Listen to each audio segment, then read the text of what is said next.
কি এবার পাহাড়, সমুদ্র না জঙ্গল, ঘোরার মজা দ্বিগুণ হবে যদি থাকে মুখরোচক, আপনাদের সব সময় সফরসঙ্গী। মুখরোচক আপনাদের ভালোবাসায় জড়িয়ে ৭৫ বছর পেরিয়ে।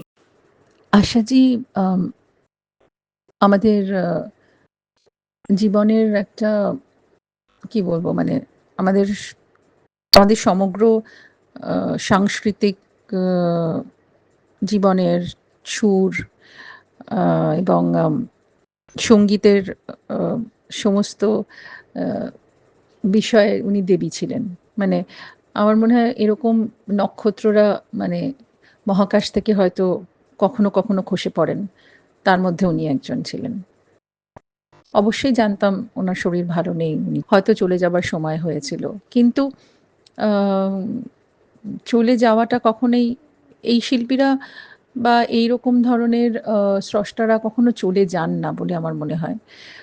তারা থেকে যায় আমাদের সবার নিবিড় ভালোবাসায়, তাদের কীর্তিতে, তাদের সঙ্গীতের জগতে, যেই সঙ্গীত শুধু আমাদের না, আমাদের পরবর্তী যত জেনারেশন আসবে তাদের সবাইকে সমৃদ্ধ করবে। আশা ভোসলে সেরকমই একটি নাম।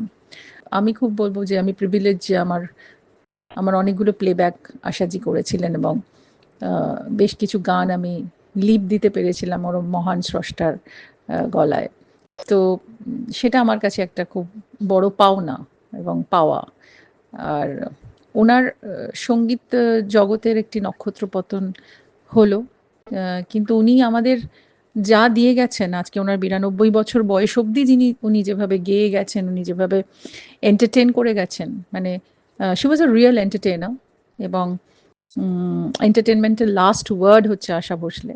এবং আমি মনে করি যে যেখানেই উনি থাকবেন সেখানেই উনি সুর সৃষ্টি করবেন, উনি তার সঙ্গীত সৃষ্টি করবেন।